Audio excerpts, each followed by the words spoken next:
like some power pole or something where, we had that happen to us in Savannah, but we could debunk that. Yeah, Here, really, you can drive a mile around and you can't find a spot that goes below 0.5. I mean, it's crazy. Yeah, it's absolutely crazy. Because I probably turn on it right now. It's going to go reset itself and go to 0.5 right away. Yeah. But that's just the bare minimum it's doing. And it's just amazing that there is no electricity coming in this house and you're still reading a 0.5. Yeah. Absolutely amazing. There's absolutely no power in this place. The only power that I have right now to even record this is just coming off of my computer or sitting in a darker room. I mean, there's no lights in here. It's just my computer screen. And I'm telling you right now, every time I turn my eye, I'm catching something out of the corner of my eye back in this back corner. He keeps looking around.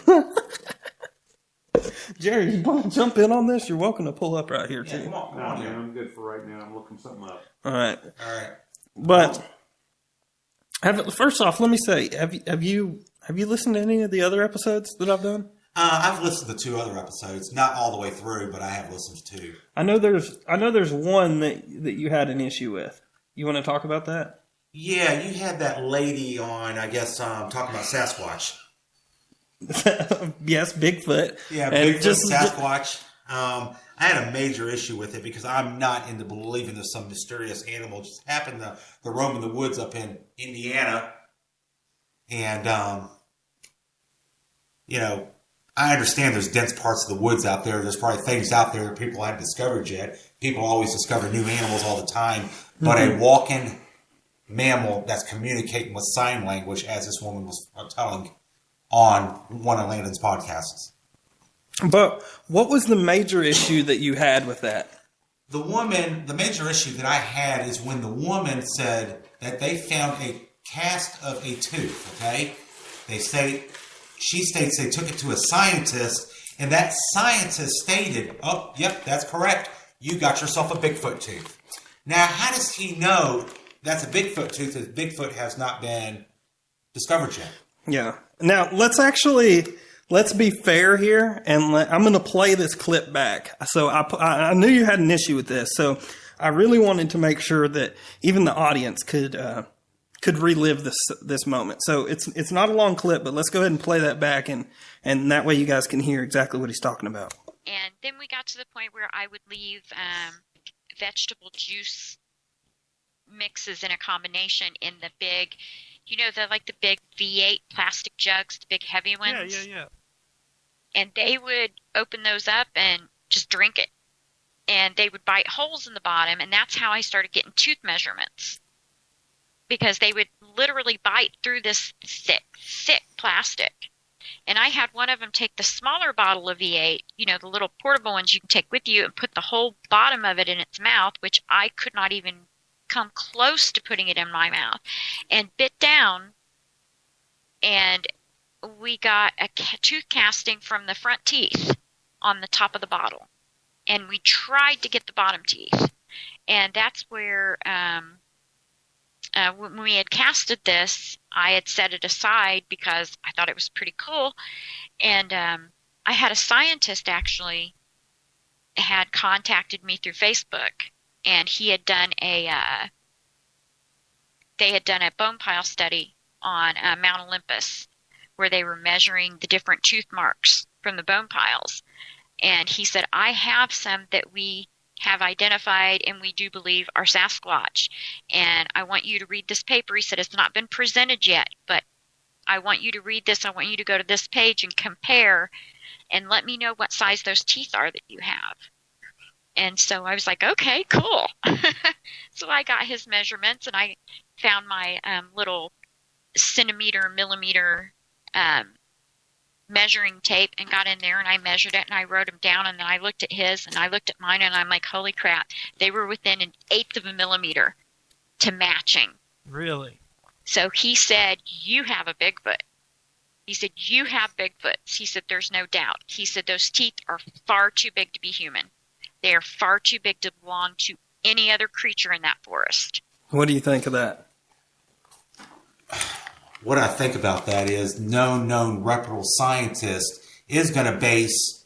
scientists base their decision off facts. Okay? You have to have a scientific fact to base their decision off of.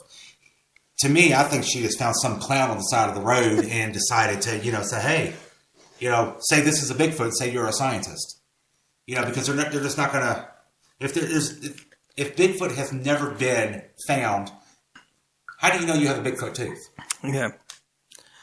Yeah. If we don't have a body or bones or hairs, I mean, we don't, people claim that they have this stuff, but it's not out there for anyone to like specifically test. If they do, they're hiding it. You know what I mean? Well, one thing, it's also a great fantasy because I guess I can understand why people go out and look for this stuff. It gives them drive.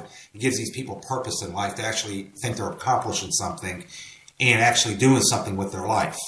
But to me, I think they're just chasing a ghost, just like what we're doing in this house right now. But you believe ghosts are real?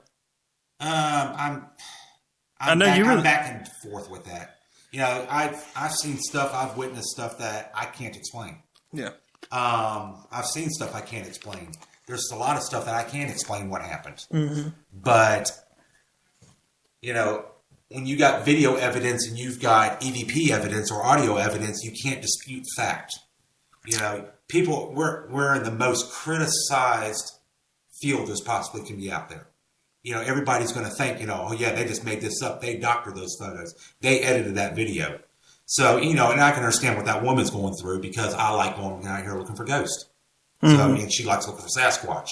Mm-hmm. So, and I believe she even said in the episode that she's a ghost hunter as well. So, but yeah, I didn't have her clarify on her saying that, but it is interesting. I know I spoke with you the day after I recorded that episode, and that was the first thing that you said. And then as soon as you said it, I was like, damn, she did say that. And I didn't even go into it. You know what I mean? Like, that's a very bold statement to say, yes, you have a Bigfoot. Yeah, it's a very bold statement.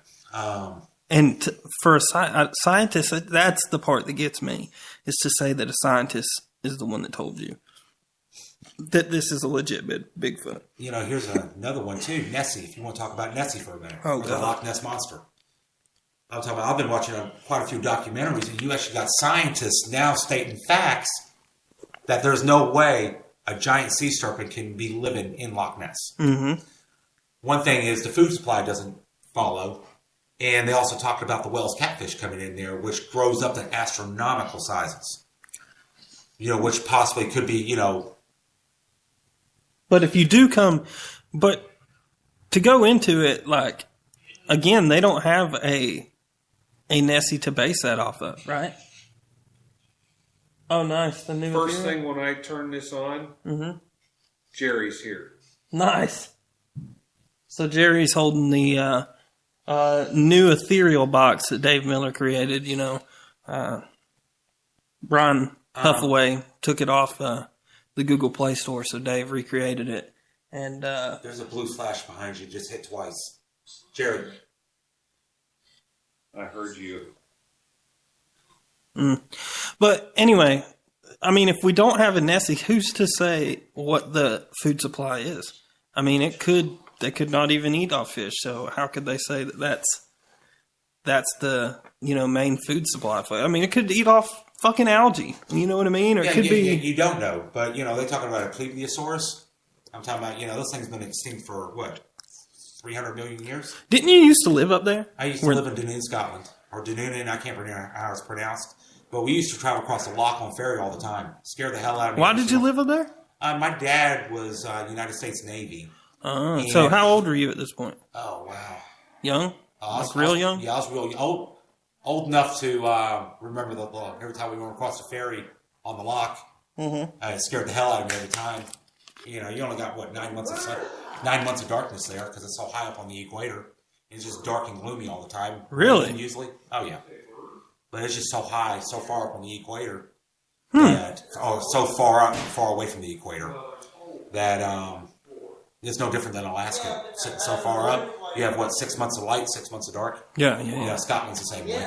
Really? Yeah. So here's something. This will probably piss you off because I saw this on Facebook from somebody that I'm friends with. They posted on Facebook that they were upset that they had ordered a vial of water from the loch that Loch Ness is in, and it never came in. And I thought about this because I remember you telling me that you used to live there, and I was like, dude, you could have made a fucking fortune doing that. Yeah, I know. Starts dipping Coca-Cola bottles in the lock and hey, ship it out. And then I was like, who the fuck would have bought that shit? Who would have bought a vial of water from Ness? But then again, I think about it, and I'm like, actually, that might be kind of cool to have, just to say, this is water from where they claim Nessie's at. Well, it's not, Could be a bottle of piss from Nessie. Hey, how cool it would be, to have an actual tooth cast of Bigfoot. Of a Bigfoot, yeah. Yeah. So, like we said, we're in the middle of an investigation here in Oakland. So, this is Aaron coming down. You want to say hey to everybody, Aaron? You might as well. Hey, everybody. You jumped in. There you go. So they were doing an EVP session upstairs, and anyway, man, that's funny. I don't really know much about a Loch Ness. I've never really looked into it. I've seen a ton of the photos and video claims to be evidence of this shit, but it just seems to be that it's very easily recreated or faked because, for one, anytime you're taking a photo or a video, I mean, anything could be below that water and you're not going to see it. So all you're really filming is the little bit that goes above it. Well, see, the very first sighting of Loch Ness that was captured by picture, and of course, this is public knowledge, the person that actually took that picture of Loch Ness... Is that the one with the big neck? That is the one with the big neck. Yeah. Admitted before his death that he actually brought... I guess the technology back then was a big tree trunk or something that was flexible, mounted on a little miniature submarine. So he admitted it's fucking He admitted fake. it was a fake photo. Well, it looks fake. Oh yeah, you know. Look, I'm not saying that there's not some like prehistoric animal that looks like a damn long neck dinosaur in the fucking water somewhere.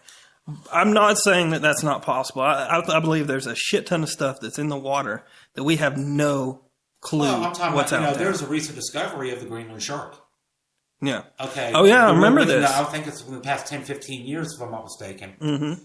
That the scientists actually went down to the submarine just doing something down in the New York Harbor, actually ran across the Greenland shark, which later was named the Greenland shark. Mm-hmm. But the shark is actually, it's a deep sea shark, and it's a very deep sea shark. Generally at the bottom of the deepest parts of the oceans, but they're generally congregate up in Greenland. Mm-hmm. But isn't it blind or something? Yeah, it has parasites that actually lives on its eyes. That's so crazy. And basically all they do, they're a scavenger, and they scavenge the bottom of the ocean for food. It looks like it's got cataracts or something. It does. It looks like big worms are actually attached to it. Yeah, it's a really fucking creepy looking shark. But, just moses around using its smells, trying to find food. That's creepy, man. Yeah, they're all the time discovering new different species of, different types of fish, sharks, and things like that. Maybe one day, Nessie will pop out of that water and say, hey, look, here I am. Yeah. Then you'll have a whole bunch of believers, but until then, you're still skeptical of it. Yeah, it's just how much research and how much time and energy has went into the Loch Ness with sonar and different types of equipment trying to map the bottom of Loch Ness. Mm-hmm. Has anybody seemed to capture any type of evidence for it? Do you? Well, evidence that, I have seen other people. Like I said, I'm not capturing none of this evidence by far myself. Mm-hmm. All I'm doing is, I'm reading and seeing other research that other people's done, when they say they get these photos and they're immediately debunked the minute photo. Oh, it's a shadow in the water, or it's this, or it's a piece of driftwood or something in the water. But, it's mainly geared around the locals around Loch Ness. Yeah. I'm completely ignorant to Loch Ness. I mean, I really don't know much. But is that salt water? It is actually fed in from the English Channel. Uh-huh. But it's attached to the ocean. Yeah, it's an inlet to an ocean, but it is fresh water. But it's fresh water. Yes. Okay. Fresh water or maybe brackish water. Yeah. But yeah, it's fed in by the North Atlantic. Well, in that case, I mean, like I said, dude, I don't screw around in any water. I don't swim in no damn water. I can't see the bottom. If it ain't a pool, I ain't getting in that shit. I ain't getting in no damn ocean water. I don't fuck around with none of that shit because there's some crazy stuff out there in that water. No damn, dude. I used to work on a parasailing boat in Panama City Beach, Florida, and just